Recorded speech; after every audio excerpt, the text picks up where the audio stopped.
Ad Astra Ab. Thank you for. Ad Astra.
Welcome to the Clementine Line Aquabus. This boat tour will take you to the magnificent Court of Fontaine, the most important city in our nation. Speaking of Fontaine, you may have heard of the unique trials held in our courts and presume this nation to be a very serious and solemn place. In reality, Fontaine is also a center of culinary and artistic delights, full of fine architecture, music, paintings, and delicacies, each of which are well worth experiencing for yourself. Why is architecture first in this list, you might ask? For good reason. Because for any new passengers, you'll get your very first look at the splendor of the Court of Fontaine towards the end of this tour. So keep your eyes peeled and prepare to gasp with amazement when the moment comes.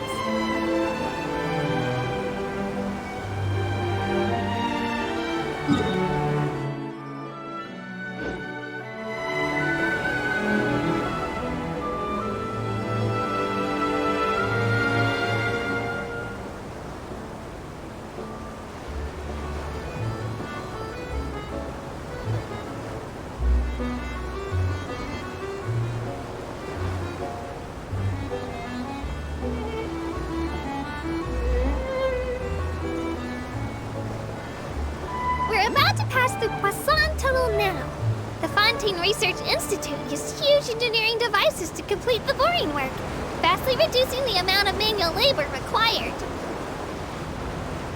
The success of the tunnel project was a proof of concept for the potential of Core Clockwork Mecha, and the Institute developed a simplified version for mass release shortly afterward. So it's fair to say that the Clementine Line is a monument to Fontaine's scientific progress.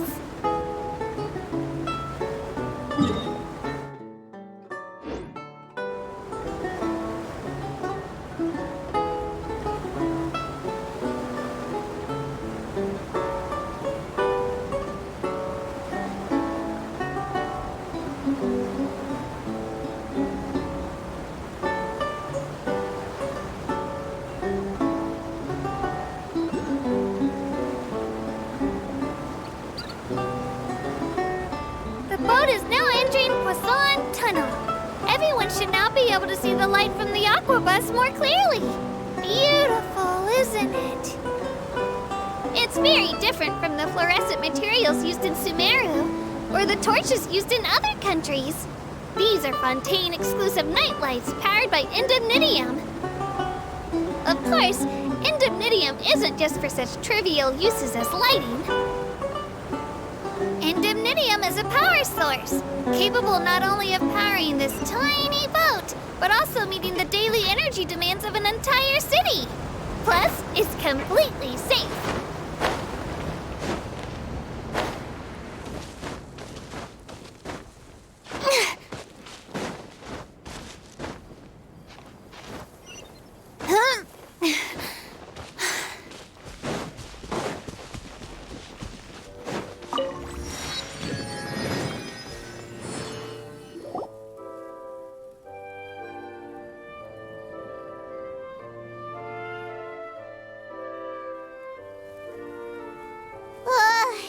Paimon's exhausted. Paimon definitely didn't expect having to float this far after a full day of filming. So, Chevres, why did you take us here? Affirmative. It wasn't anything conclusive, but it should show us a clear way forward. Have you ever heard of someone by the name of Emily? Oh, you mean that famous perfumer? She's a good friend of mine. She's lent me her aid several times in the past to resolve some difficult cases. After I discovered the rainbow rose at the scene of the murder, I sent it to her. After all, she's probably the foremost expert on flowers and scents in all of Fontaine. And then? There was nothing remarkable about the flower or the trace amounts of soil left on it. But according to Emily, the rainbow rose left by the killer was derived from a very rare cultivar. Huh. Paimon didn't know that there were different varieties of rainbow rose. Paimon just thought they grew everywhere in the... Flowers that are deliberately cultivated will always show some different features from those that bloom in the wild. We already knew that the rose left at the scene belonged to a special cultivar, but with Emily's expertise, we were able to pinpoint the place where it was first picked from. Oh, Paimon gets it now. So whoever first planted that rainbow rose was probably the killer. Precisely. And after we checked what we learned against some sales records from the past, we discovered that there's only one person in all of Fontaine who could grow and sell this specific cultivar. Really? And who is it? It's the novelist. But didn't you say he had an alibi? To be clear, I haven't changed my mind about him. I still don't think he was the one who pulled the trigger. However, that doesn't mean the true culprit never visited him at his home or never purchased a rainbow rose from his garden. Whatever the case, we will have to confirm a number of things with him. So you mean the next place we need to go is... Yes, we're going to pay him a visit at his home.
Splendid! More interesting trinkets for me.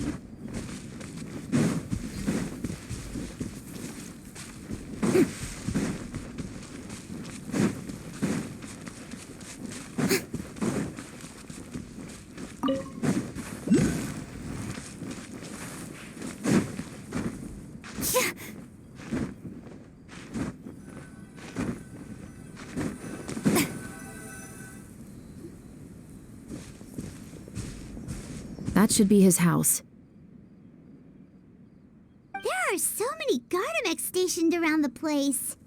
That's pretty unusual, right?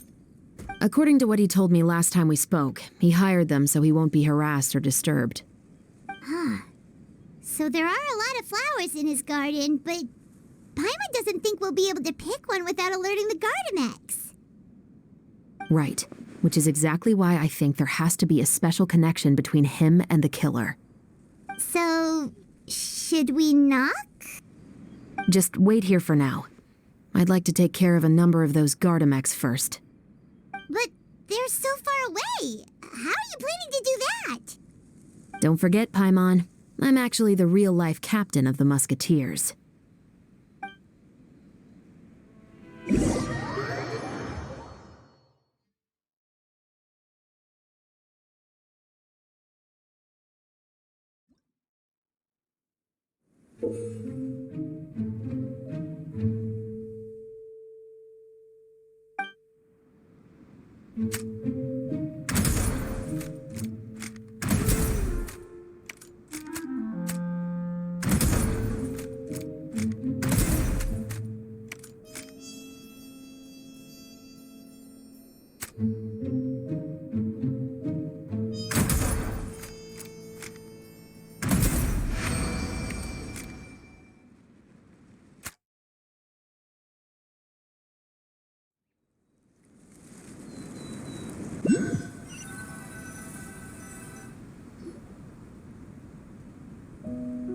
All clear.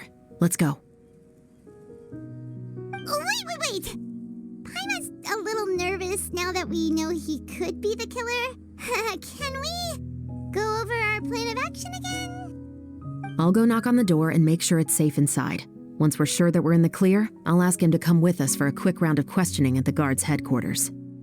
But can't we just arrest him? We still have no evidence that he's the killer, or that he lent the killer any direct aid.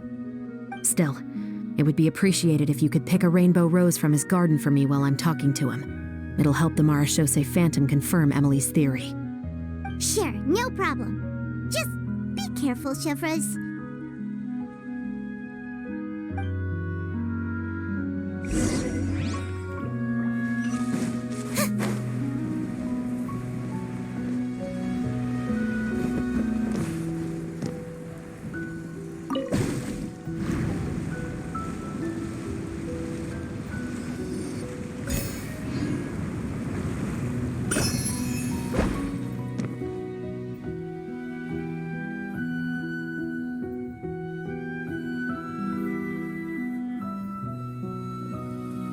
Excuse me, Mr. Baptiste, are you home? Who could it be at this hour? Oh, it's you, Officer Chevres. Would you mind accompanying me to the guard's headquarters, Mr. Baptiste? We would like to ask you some questions about a case.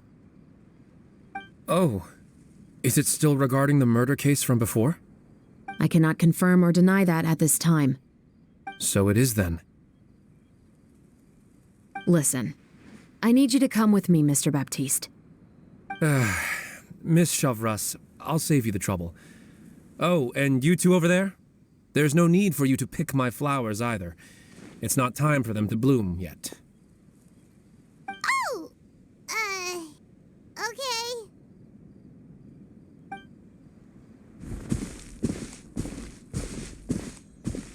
By saving me the trouble, you mean...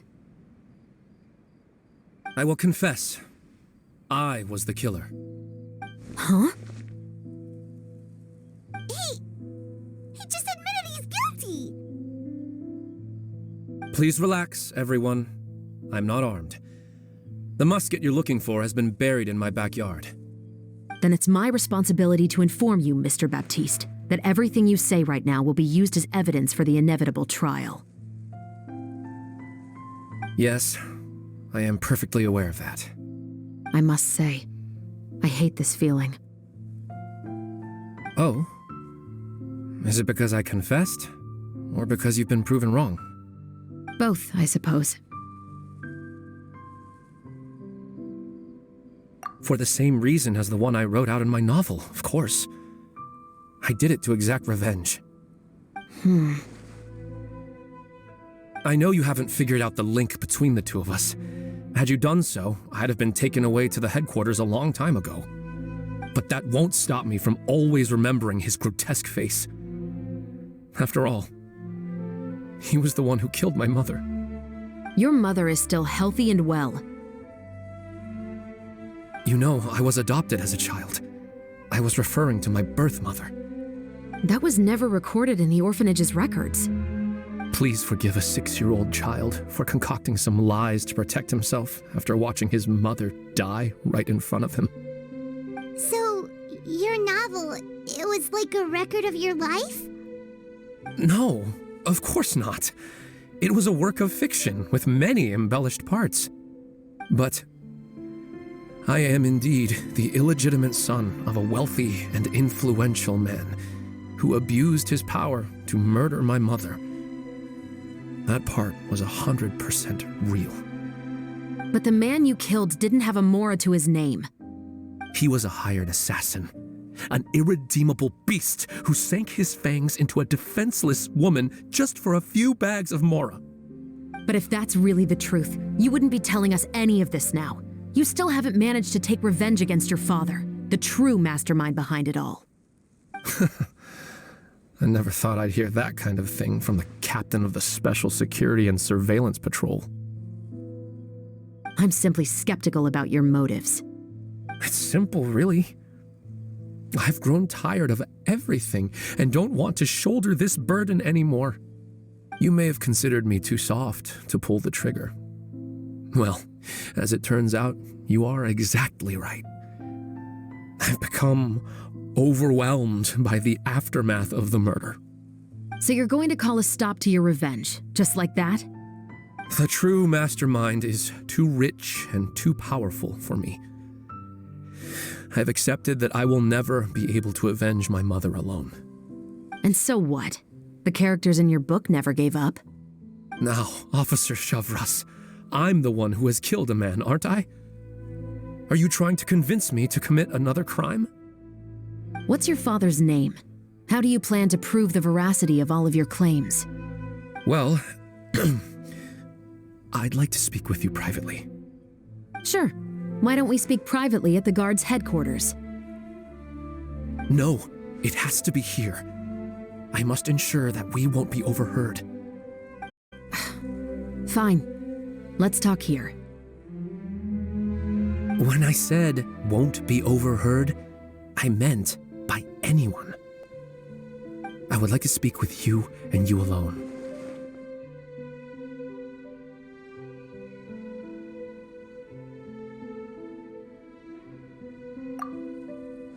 Thanks. I appreciate it. Please stay safe, Chevres.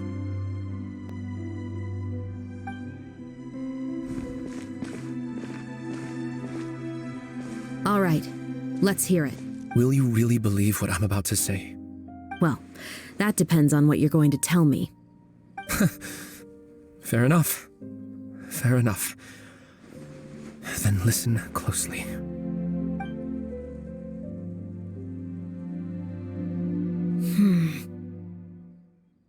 So that's how it's all connected. So, it seems you believe me after all. Do you want me to go public with this? No, of course not. At least, not right now. Then why did you bother telling me? You've read my work. What do you think? Even if you were to go public with all of this right now, he'd simply deny everything. It's been too long. Almost 20 years. Anything that could be used as evidence has long faded away. Even if there might have been a solitary island of truth once upon a time, it has long sunk beneath the waves by now. Justice will never find him. Not if you don't try. I know that as the captain of the Special Security and Surveillance Patrol, you will always stand on the side of justice. But do you really think a cushy life in prison really constitutes justice for him? I bet he could lead an extremely comfortable life in the fortress of Meripede. What are you trying to say? I've been observing you from a distance. Your portrayal of the musketeer was exquisite. Pull the trigger of justice against him. Let the villain get what he deserves. You want me to let you go so you may complete your revenge? No, Officer Chavras. I know that would be impossible. No. What I'd like is for you to perform the deed on my behalf. Oh, Chevra sure is taking her time. What could they be talking about anyway? Paimon's worried. What if he decided to attack her? Oh, you do have a point. Still, do you have any idea who the rich person might be? And why the novelist doesn't want us to hear what he's saying to Chevras? Sorry to keep you waiting, you two. Hey, how did your talk go? I've already sent someone to escort Baptiste back to the headquarters for questioning. He wasn't lying about the musket. It was indeed buried in his backyard. But what about the name? Did he tell you the name of the rich guy? Yes, he did. But for now, I have to return to the Special Patrol. There are still a few loose ends I need to tie up.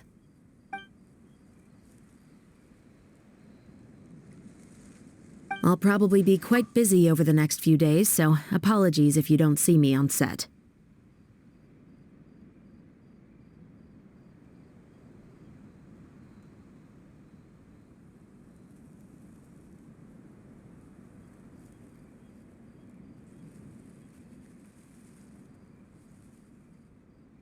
All right, Paimon understands if you can't tell us everything you know. We'll just keep an eye on the Steambird then.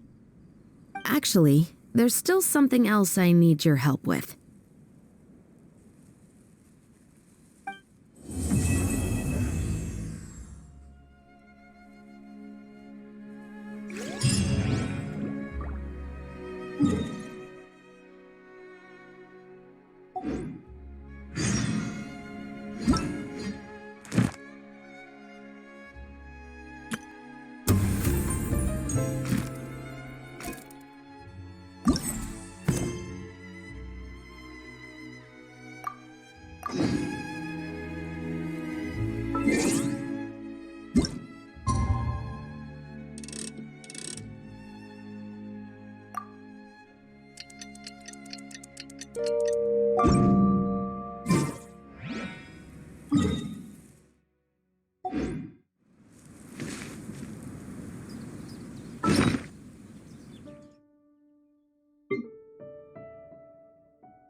We haven't seen Chevra since that night at Baptiste.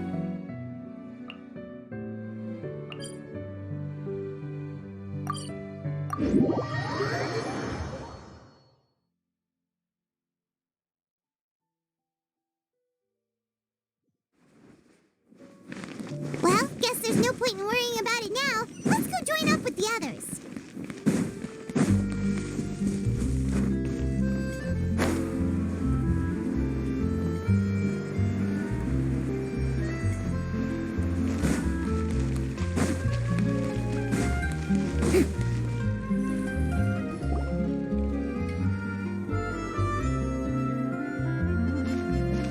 Good morning! Hayaka and I were just talking about you. Is Chevra still not joining us today? Probably not. We haven't seen her either. Huh? That's such a pity. Director Farina said that we've only got a few small scenes left before wrapping up the entire thing. She even said that she'll get me into a couple scenes so everyone will have a chance to shine in front of the camera. We were also planning on having a victory feast once we're all finished filming. You can join us, right? If only Chevros was here. I still haven't taken a photo with her. I'm afraid that can't be helped. Those special patrol folks are like phantoms when they've got a case on their hands. But to be honest, I'm even more concerned by what I read in the Steambird earlier this morning. It said that the killer in the murder case was none other than the author of the Two Musketeers. Oh yeah, I heard about that too. He came forward and confessed his crimes, but gave no explanation as to why he pulled the trigger. We didn't know about this case at all when we joined the film. Is it going to affect the reception of our work? From a pure publicity standpoint, this will draw a lot more attention to our film. I have to say, though, that no director can be perfectly comfortable with garnering attention through means other than artistic skill. To be fair, I feel like that ship sailed the moment you allowed yourself to be named as the director on our posters. It's not my fault that I'm super popular. What was that saying again? My popularity has, Sunk to an all-time low? spread to the four corners of Teyvat.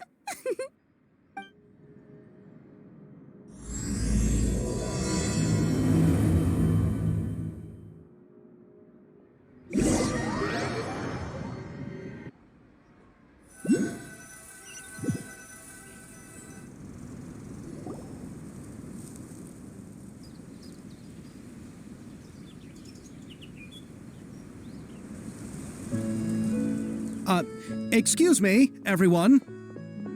Xavier! Feels like it's been ages since we last saw you. I've been talking nonstop with the Film Association, and I'm absolutely swamped trying to coordinate the film's marketing. So forgive me for not being around more often, but please believe me when I say that I will make sure everyone's hard work gets the exposure it deserves. Oh, seems like you've been fighting your own battles. Yes, that's one way to put it.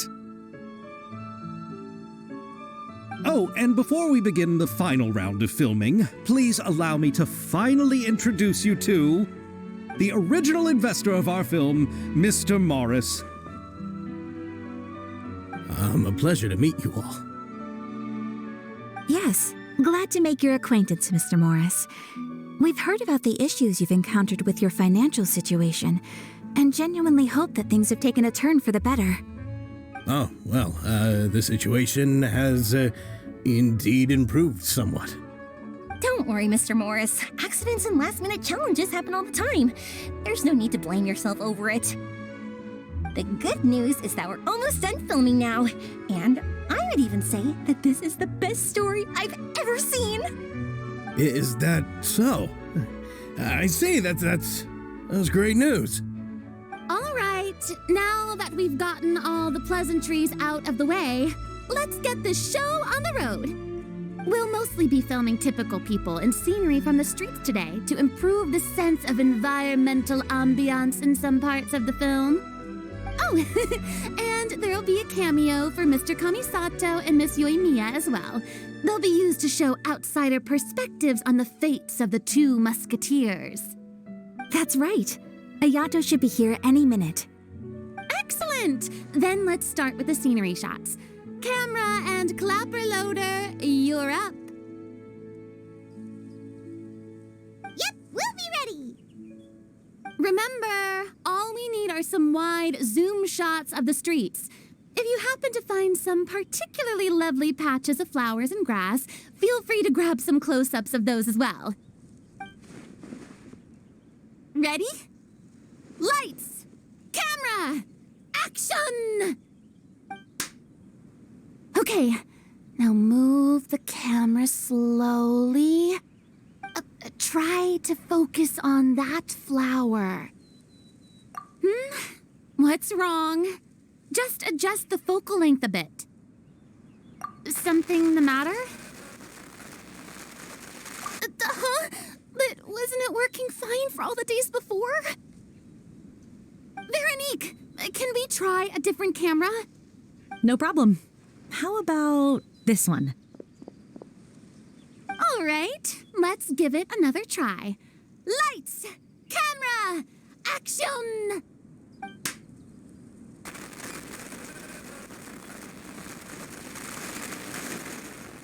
Don't tell me. This one is broken too?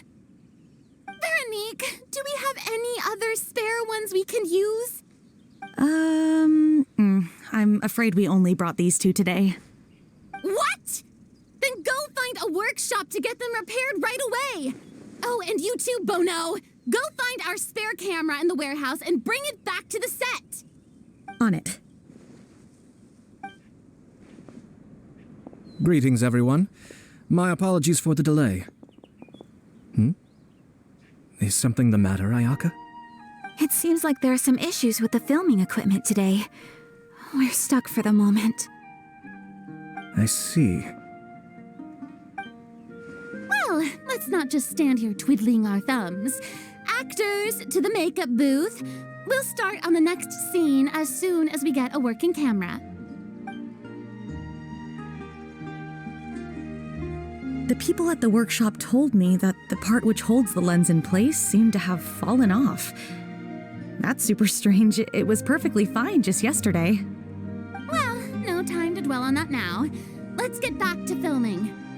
Ahem! Quiet on set! Places, everyone! Lights! Camera! Action! By the way, have you heard about that recent murder case? Yes, I have.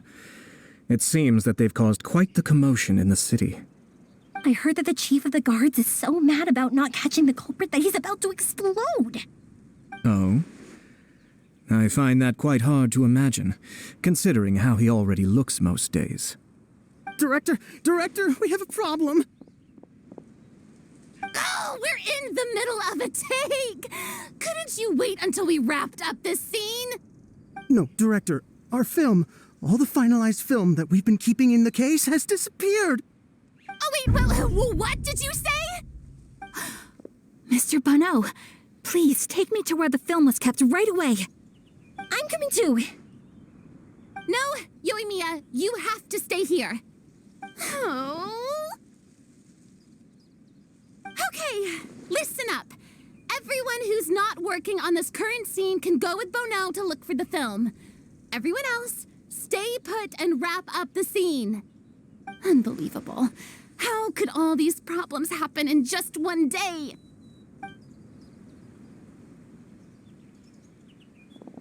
We're back. How did it go? Did you find the film? We found it in the sewers. Huh? In the sewers? Is the film still okay? We discovered it just in time, so we should still be able to salvage it. The others are checking now to see if we lost any specific scenes. Oh, you scared me for a moment there. I nearly thought we had lost everything. I really don't want to experience that feeling of despair again.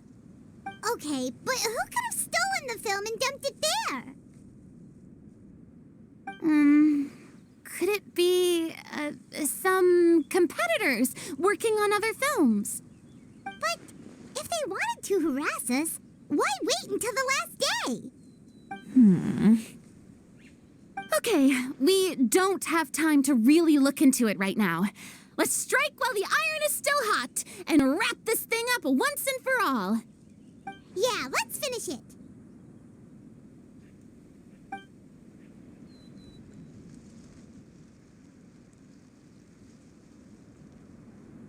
I would like to officially announce that our entry to the festival, The Two Musketeers, has now concluded filming!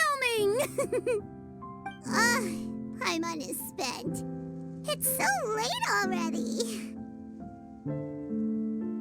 Even though the filming process proved to be extremely challenging, everyone provided valuable and unique contributions to the final product. Thank you all for your dedication and support. And just like Director Farina, I would also like to extend my most heartfelt thanks to all of you.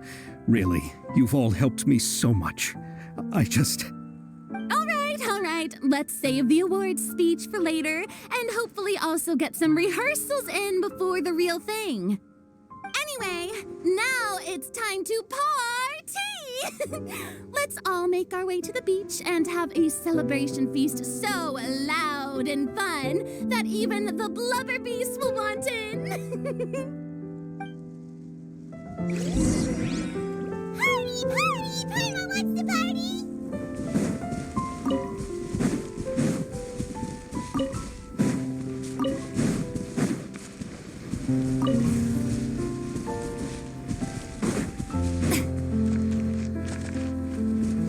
Whoa, this place is hopping.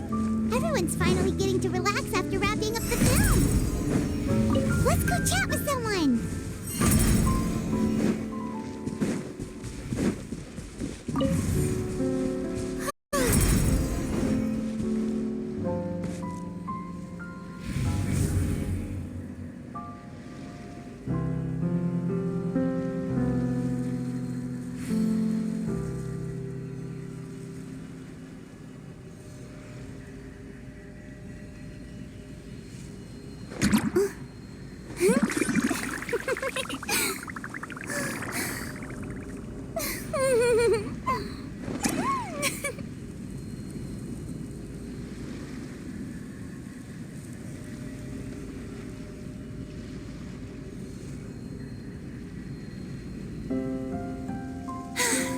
Being too popular can be such a hassle.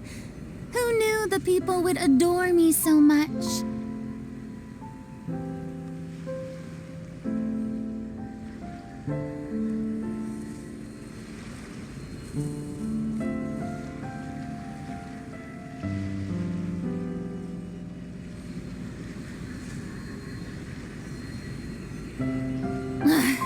Boring. Isn't there anything else more interesting to do?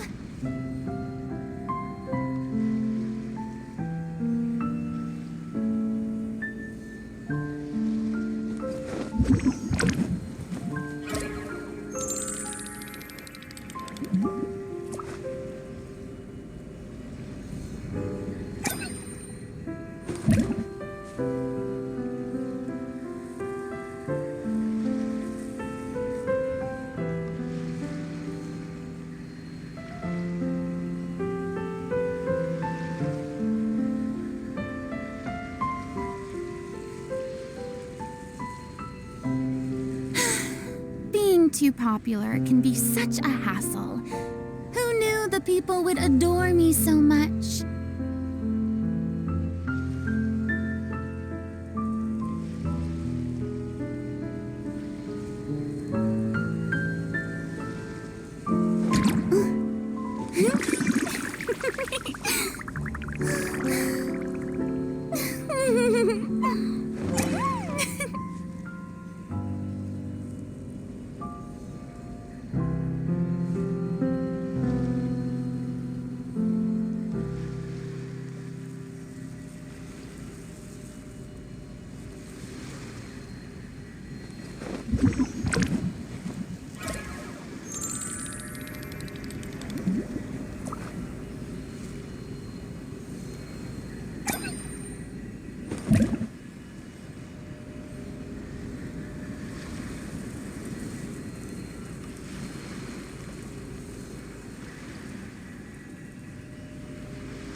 Tea parties are a must for the well-mannered. If you'd like to learn the proper etiquette, I'd be happy to teach you.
Everything went rather smoothly.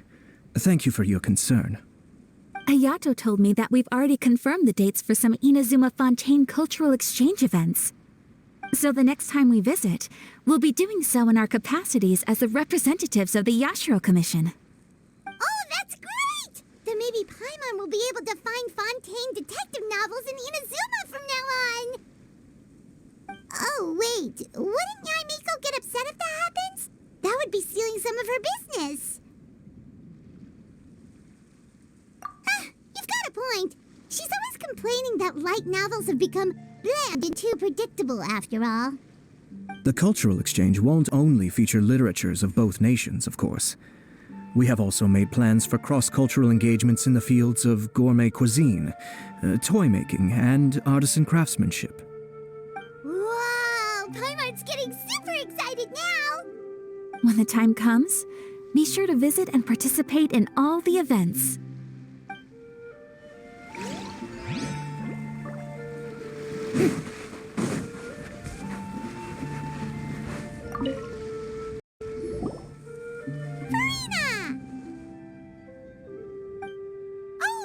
My darling clapper loader and camera operator, you've both worked really hard. Paimon thinks you worked even harder than us. Honestly, Paimon was getting a little tired of playing with the clapperboard by the end of it. Worst of all, Paimon started having dreams of you shouting, "Lights, camera, action!" into Paimon's ears. The actual dream can't even start until you've yelled that. Hey, if anything, shouldn't I be more grand and delightful than your dreams? We've been through so much together, and that's how your brain remembers me? That's not Paimon's fault. We've just used the clapperboard too much lately. Anyway, what's most important is that we've wrapped the film. Hey, no need to mention the official name. Wait, now that you mention it, if we did win the prize, would Farina just get a statue of herself? Come on, I don't need that kind of attention. Xavier can accept the reward on our behalf. But just imagine! Farina accepting the Farina Award! and holding a Farina statue. I'm going back to my dessert now. You all can keep discussing that on your own.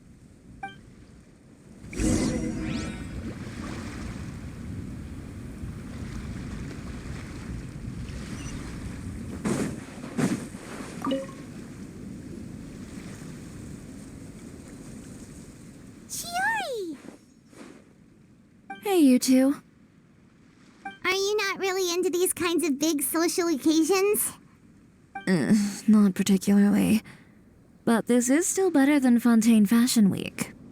But if this film becomes a big hit, people will definitely come flocking to your shop. Yes, that's highly likely. As long as the film can premiere as planned. Are you still worried about the case? That and all the obstacles we had to face today. You're right. It's as if all our bad luck just manifested at once. But why today of all days? No, it's nothing. We've already delivered the film to the editors, so there should be nothing more to worry about. How are you doing, Mr. Morris? You having a good time? Well, you could say that. Do you happen to know when the party is scheduled to end? Judging by how much fun everyone's having, I'd say probably not until well after midnight. Is there something that you still have to take care of at home, Mr. Morris? Oh, well, I'm just not a late night person, so I might take off shortly. Oh no! Silly me. I almost forgot something super important. Oh, what is it? I prepared a whole batch of fireworks for the party, but I forgot to bring them over from the warehouse. Fireworks, you say? That's, truly a pity. Sorry things didn't go as planned. Could you help me carry them over, Mr. Morris? I won't be able to fetch all of them by myself. Me? Are you sure that you can't find anyone else?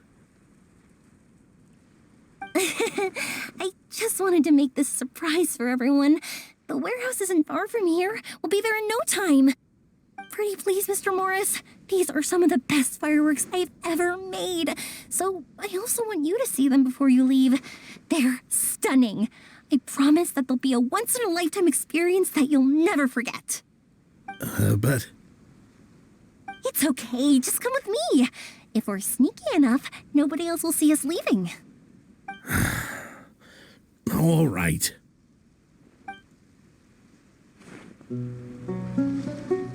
The warehouse is right over here. I moved the fireworks there in advance, so it shouldn't be too much work bringing them back. It's still a ways away from the party.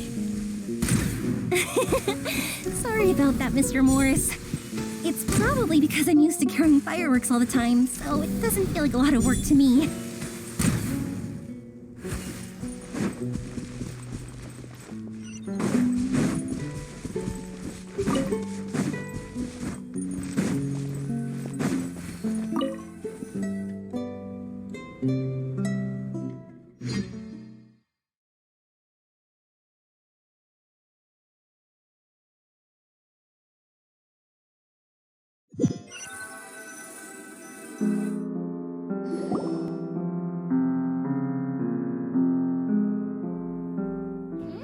It's dark in here. Wait here, Mr. Morris. I think the light switch should be somewhere over here. Why did I have to get roped into this? What was that?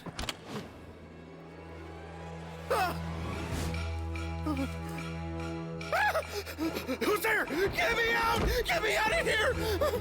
Did you really think you'd get away, Morris?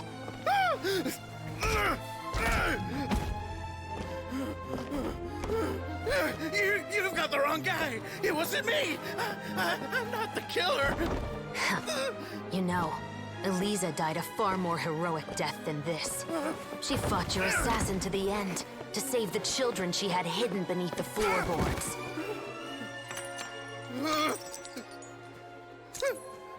That is Eliza's pendant. The one with a photo of you two inside. The one you gave her. Ring any bells? It's a fake! It has to be! There's no way! No way your assassin didn't destroy it, you mean?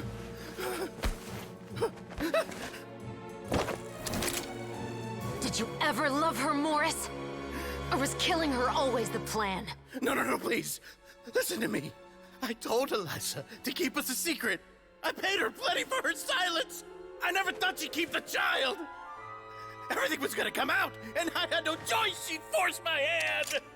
No! I'm begging you. I have money. Just name your price, please. You can keep your Mora, and you can go to hell.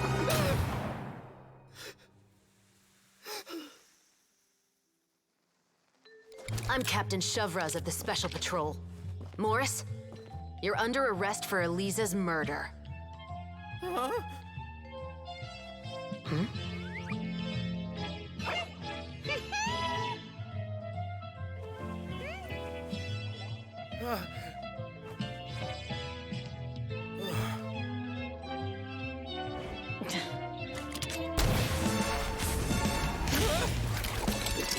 You're under arrest too, prop manager Veronique. Or perhaps I should call you the Second Musketeer.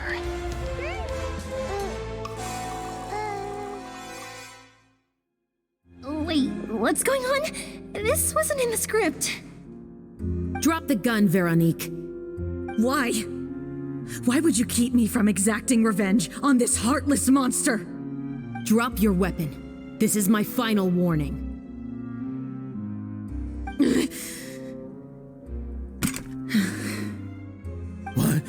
What is going on? Do I have to spell it out for you, Morris?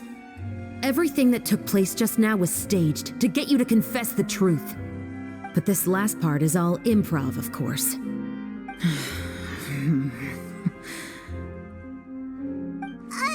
Chevraz, you told us you wanted us to help you stage a play. You never said anything about the Second Musketeer. It's because even I had no way to confirm my theory until now. Thank you for your performance, Yoimiya. Could I trouble you to go and bring in the other Special Patrol members? They should be on standby just outside. Oh, and please tell the other cast members not to worry about us. We'll be rejoining them shortly. On it!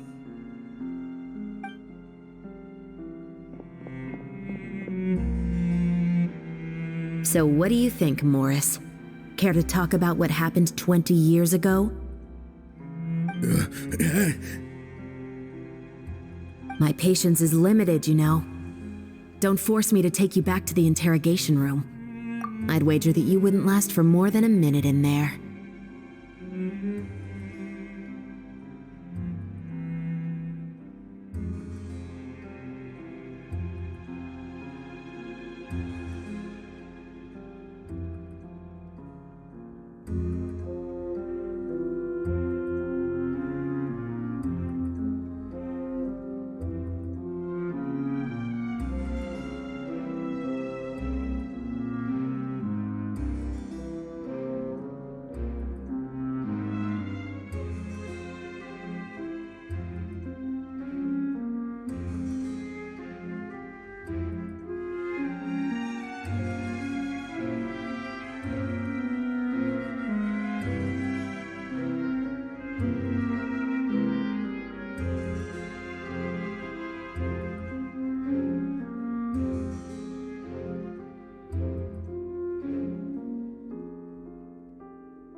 With the recording we made, you have no chance of winning in court.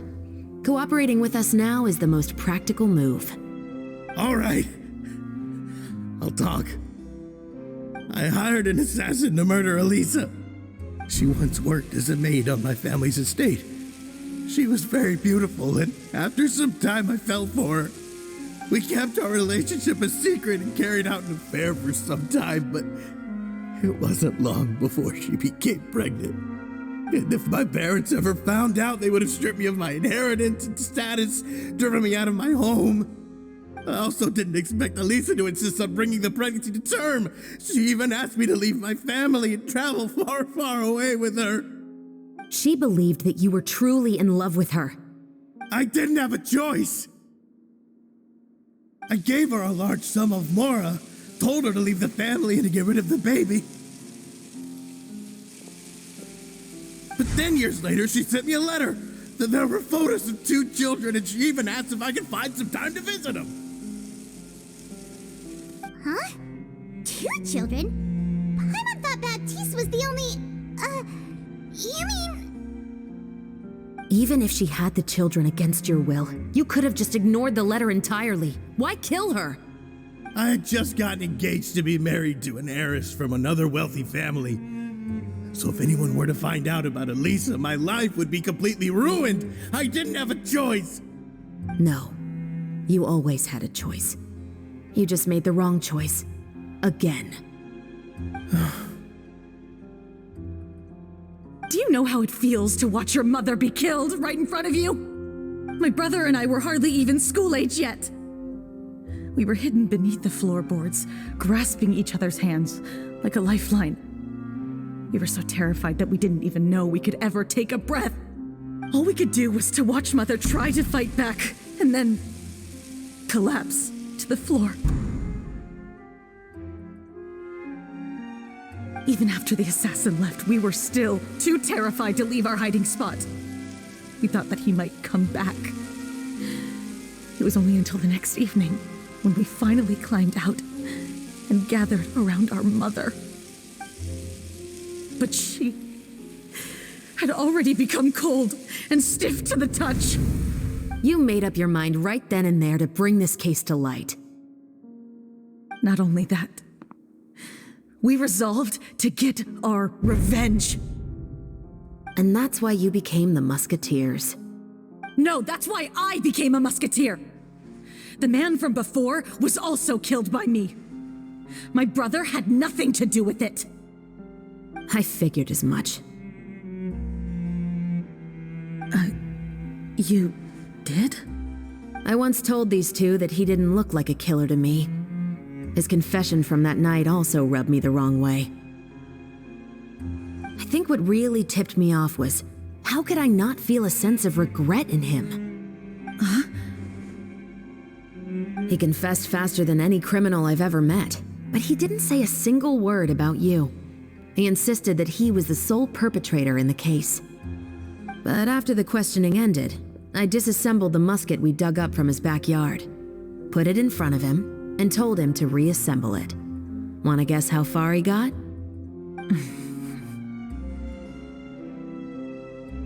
He had no idea where to even start. He's never touched a gun in his life. Based on that, I determined that he was not acting alone. He only surrendered himself to draw our attention and create a moment of opportunity for his partner. So, I decided to play along. And as expected, the second musketeer followed us without hesitation once she saw Morris get separated from the rest of the cast. Besides, why else would he call the novel The Two Musketeers? But how did you know it was Veronique? I figured it out the moment Baptiste told me his father's name. That so-called financial crisis was all just a ruse. He just wanted to sign up as the investor and then leave the film without any source of funding. After all, he has a vested interest in minimizing the reach of this story. It's really just the same thing as what he did to Elisa all those years ago. Human scum. But then Xavier pulled out all the stops and got the film made against all odds. Morris couldn't have that. With the killer in custody, he figured it was safe to act. And so he came to visit the set today, just as I expected. Wait, so you were behind all those mishaps today?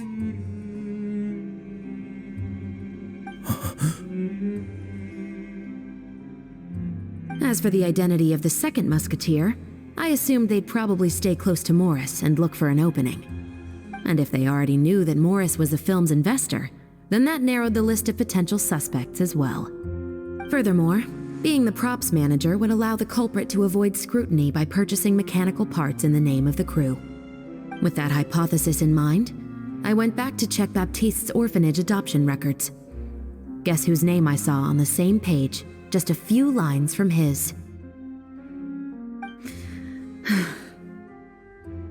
My brother. He trusted you. As in, he trusted me to perform the deed on his behalf? He trusted you to stand on the side of justice. I am. I thought you could do it as well. Oh, the look on your face when you told him to go to hell. I really thought you'd put a bullet in his brain. You know what he has done. Are you telling me that you'd rather see him spend the rest of his life living like a king in the fortress of Meripede? I will never be able to forget the feeling of my mother's cold, lifeless hands. And you would call this ending fair?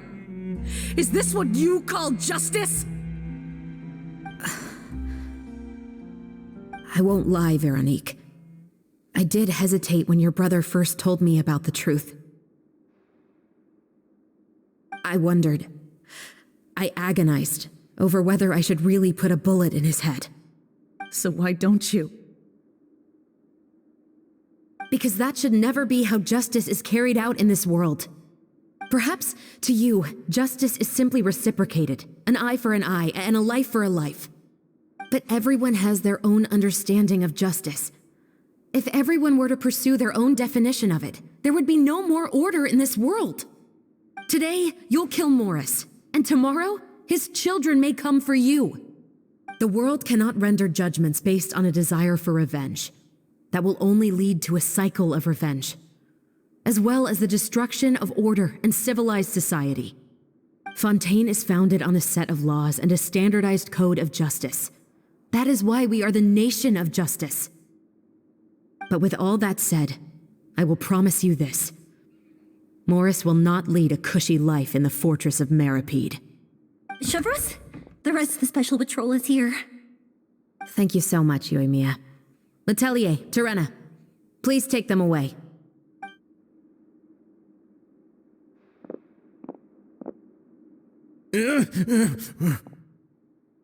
I still can't agree with your reasoning. I know. Justice has not been delivered.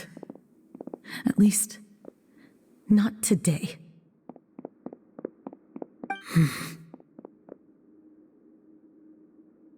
Chevreuse. Let's go. We should give an explanation to the crew. Thank you for your concern. I'm fine. I'm just thinking about the things in life that have driven people to take justice into their own hands.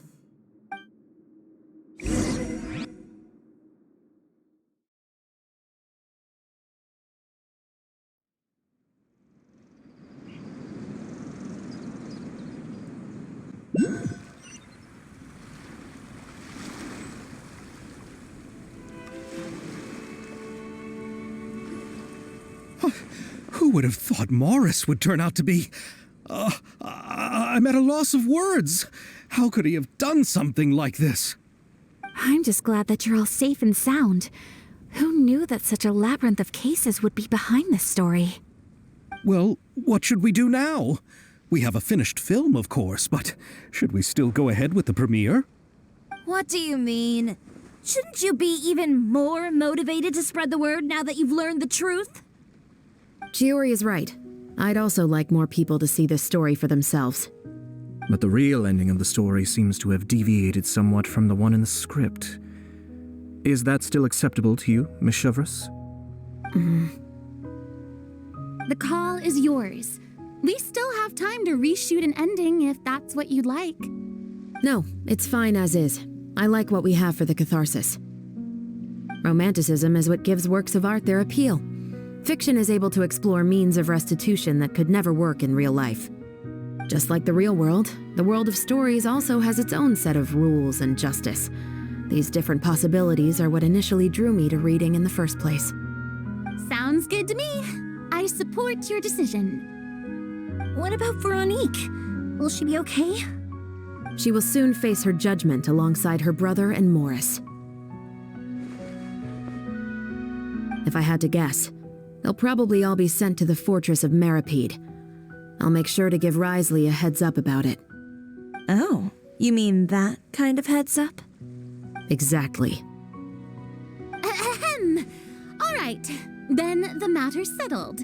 Now that everything's been taken care of, there's no reason for us to keep looking all gloomy and grumpy. Let's get back to the feast and enjoy each other's company. We'll be starting the post-production process tomorrow. You should join us, Chevres. You missed the first few hours of the party, didn't you? All right. Count me in. Then I'll wait for you over there. There's still some good news that I'd like to share with Chevres.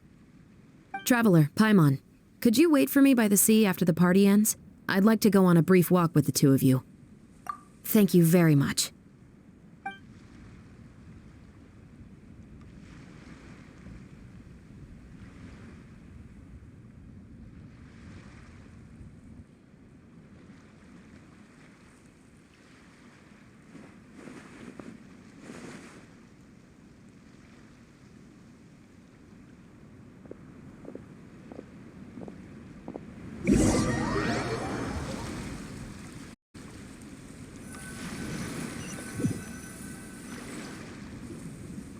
Sorry for the wait.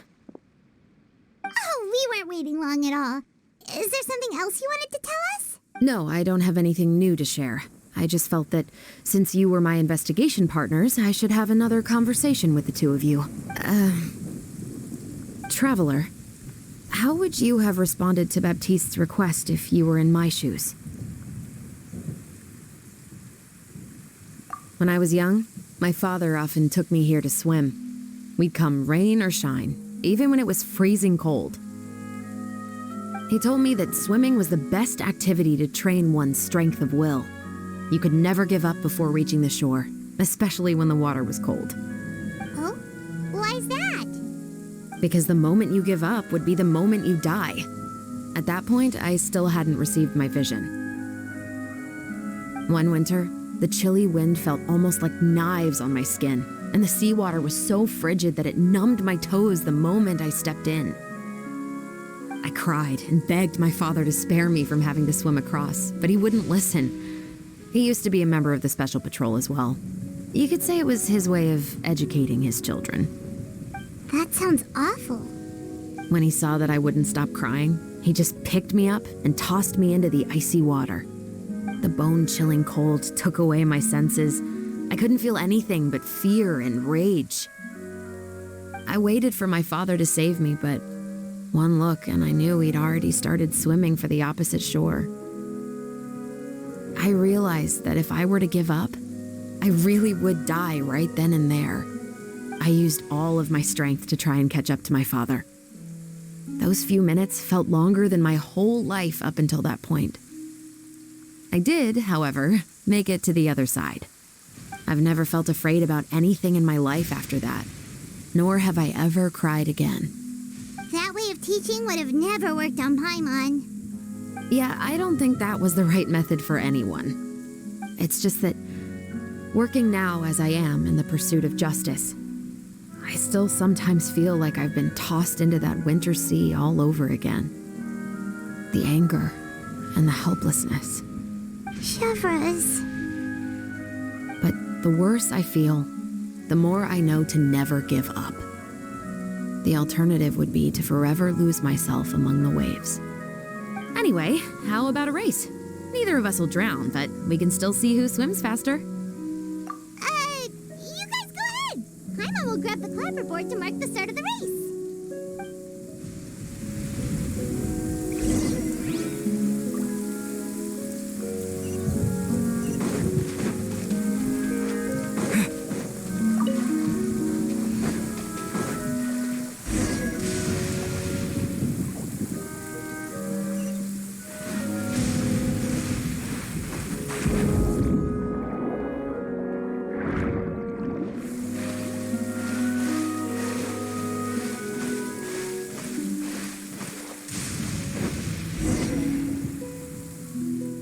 Oh, that felt good. You were so fast in the water, Chevres. You were swimming even faster than Paimon can fly. So, about the special patrol, did you join because of your dad? Partly, but I'd say I was more inspired by the heroes I read about in stories growing up. Oh, so it's due to your love of stories. Of course, it was only after I joined the Special Patrol that I learned that truth is often stranger than fiction. Come on, let's walk a bit more.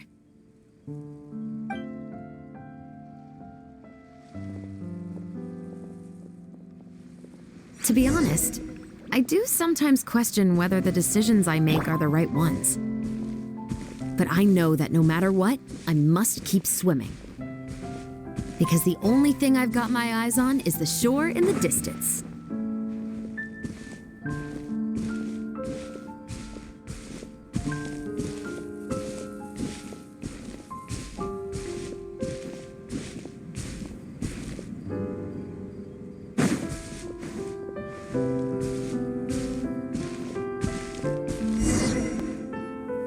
Thank you for coming on this walk with me. I feel a lot better after getting all that off my chest. Huh. We're nearly back at Baptiste's house. Huh, you're right. I didn't realize we were so close. He really did plant a lot of flowers. It's just like how he described it in the story. Huh? Wait. Paimon, Traveler, look! The rainbow roses in the garden. They're in full bloom now.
it's a bit late, I must thank you for investigating this case with me. Not on behalf of the Special Patrol this time. It's a personal expression of gratitude from yours truly. Oh, you want to hear more about my father? To be honest, I didn't spend that much time with him. He was always busy with the Special Patrol, so he would often return home really late at night. Some nights, he didn't come home at all. Once, he didn't come home for a long time, maybe a whole week or so. When I went out to buy food, I learned that he had become a criminal, and by extension, that made me a criminal's daughter. But we can talk about that another day. I actually have a lot of sympathy for Veronique and Baptiste. I can understand the hatred they feel for their father. But that doesn't mean I'll allow them to walk the path of evil, even if it might lead to another sense of justice. Films are different from the real world. They're a form of art and represent the wishes in people's hearts. I adore the Two Musketeers, and I'm very happy to have had the opportunity to act the role as one.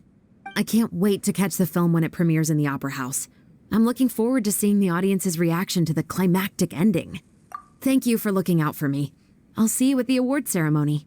I'd be very surprised if we don't win.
Hey there, you two!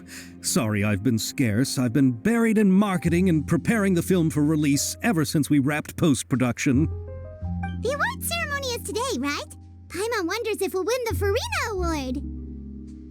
I'd give it a 90% chance. Farina! Oh, Paimon didn't know you were already here. You're earlier than everyone else. I'm sure the others will also be here in no time. Xavier, if we end up getting called on stage, shouldn't you come up with a name for our crew? What? But we don't even know if we're going to win. I wouldn't want to jinx our chances by celebrating early. Just open your eyes. Surely you've seen the audience's reactions to our film. We've had nothing but critical acclaim. You've also had conversations with the Opera House's operating staff, right? Didn't they want to increase the number of showings? With the more you've made from the box office, you can now open your very own film company. But that's all credit to my amazing crew. You've all helped to make this a reality, so I can't be the only one asked to come up with a name. Well, give it some thought. I'm sure the crew will respect your choice. All right, but before that, Traveler and Paimon, could I trouble you to quickly pay a visit to the Fortress of Meripede? Huh? But shouldn't we stay for the award ceremony? I wanted to ask you two to invite Shavraz to join us at the ceremony. She's one of the lead roles, after all. I haven't been able to find her recently, so I haven't had the chance to invite her personally. According to the papers, the culprits of the Musket murder case will be personally escorted today by the captain of the Special Patrol to the Fortress of Meripede. Oh, Paimon gets it now.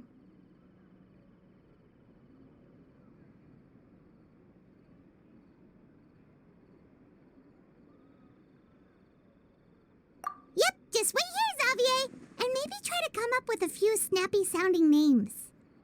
All right, then I'll leave you to it.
Into the wind.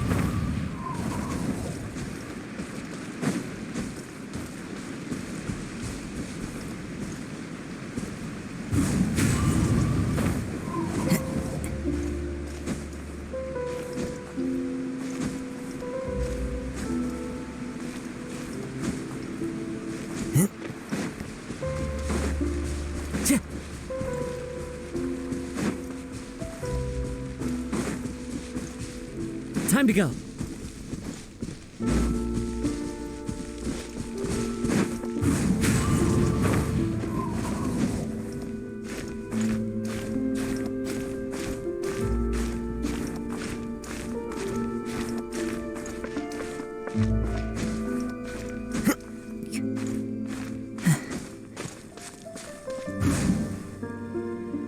The wind knows me.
Wherever in this world I roam, I carry memories of my home. This blade, it is the last link I have to the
Being too popular can be such a hassle.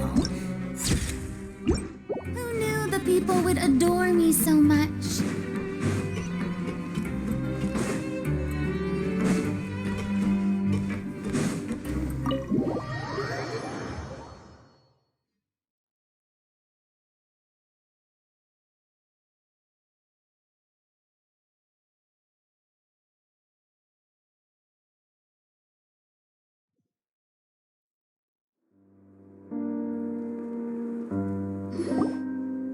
This is as far as I'll be taking them. I'll leave the three of them to you now. Got another errand to run?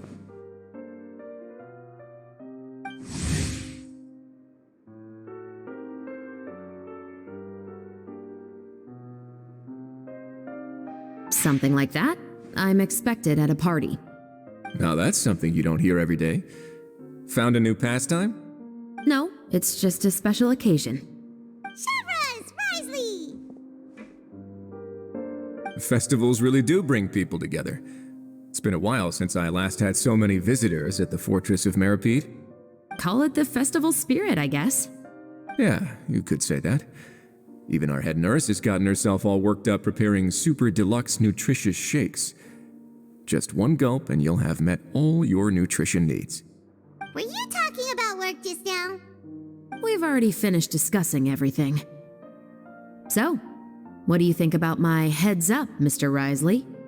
I believe I haven't yet made any promises or guarantees. But you also didn't shoot me down.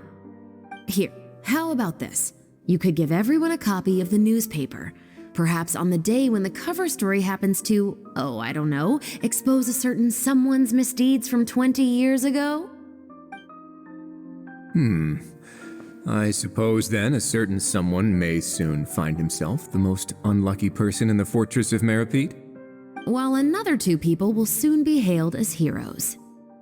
Speaking of heroes, did you two need something from me? Actually, we're here for... You're here to invite me to the party, right? Don't worry, I didn't forget. Ooh, then let's head back right away! See you, Risley! Happy Funtenalia Festival! And the same to you.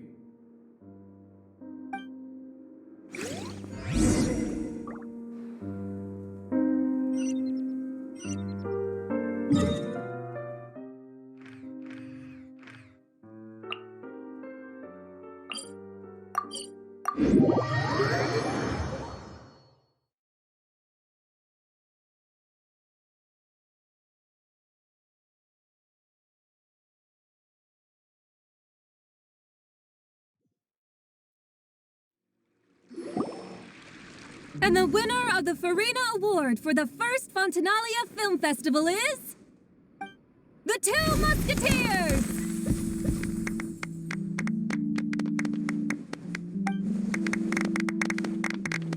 We won! We really won!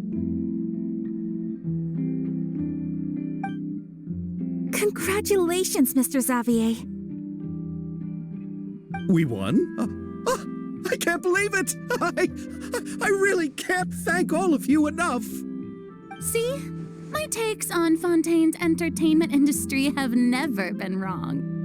Now, please welcome to the stage the producer of The Two Musketeers, Mr. Xavier!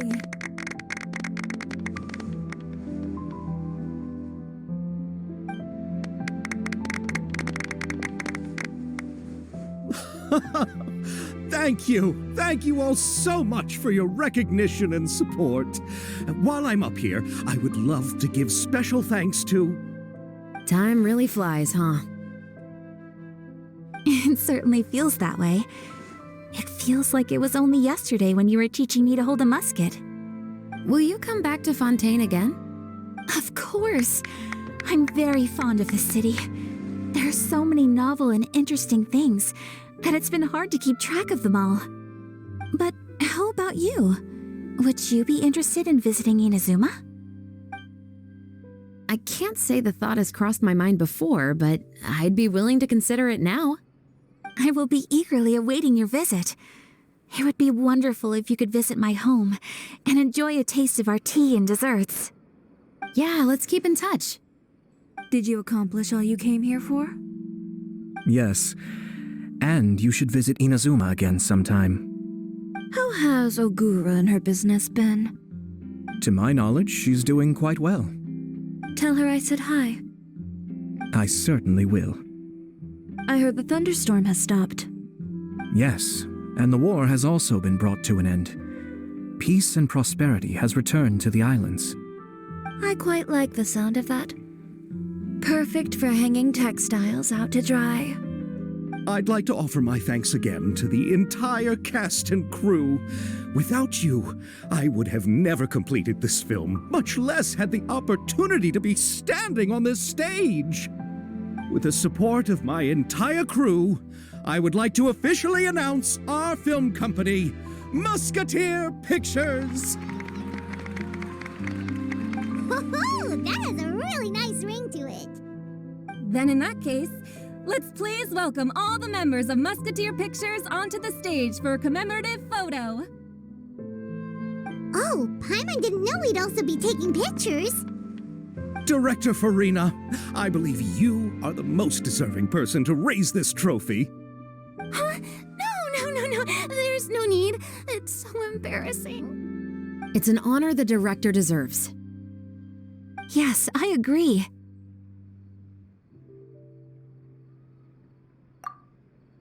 Just accept that you're not getting out of this. Ready, everyone? 3, 2, 1. Musketeer Pictures!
Miss Yoimiya, we haven't had the chance to talk, but please accept my thanks for everything you've done over the past few days. Oh, but I feel like I didn't do anything out of the ordinary. I'm very grateful for your assistance during that special performance in the warehouse. It was always going to be somewhat risky to engage and draw away Morris all on your own. You're only a civilian and have never been trained to act in such a dangerous situation. Don't say it like that.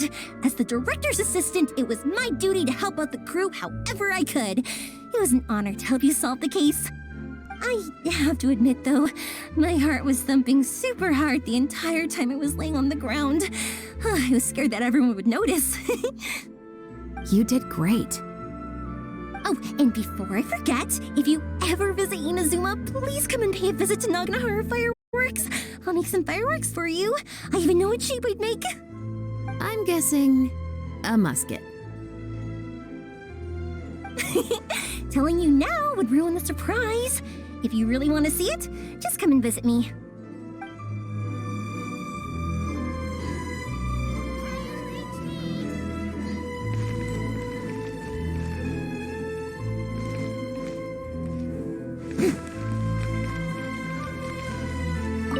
Lady Farina, please allow me to take just one more photo of you.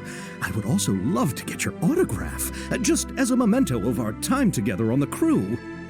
Hey, I've had enough of the camera flashes from when we were all up on stage.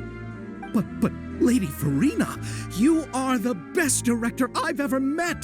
The most photogenic maiden in all of Fontaine! This kind of lively and celebratory setting is exactly where you shine. I believe all photographers would agree.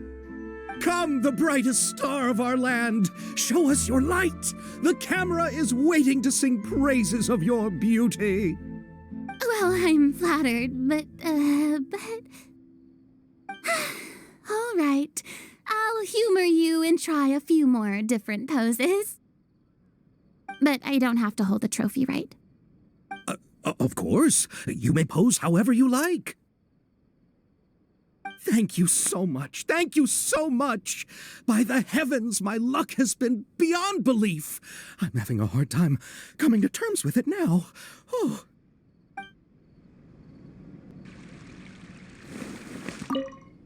Lady Farina, please. Hey! But, come, the... Well, I'm... But I don't have to hold the... Of course. You may... Thank you so...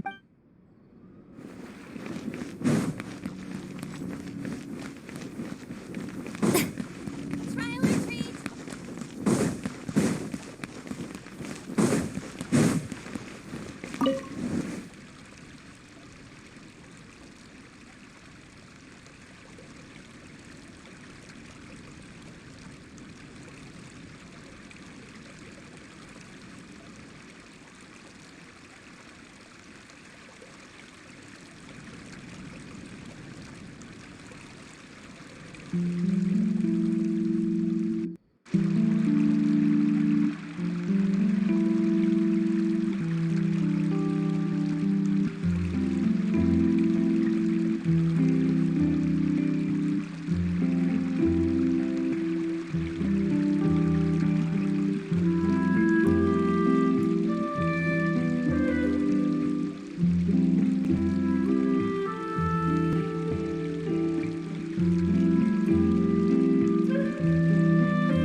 you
You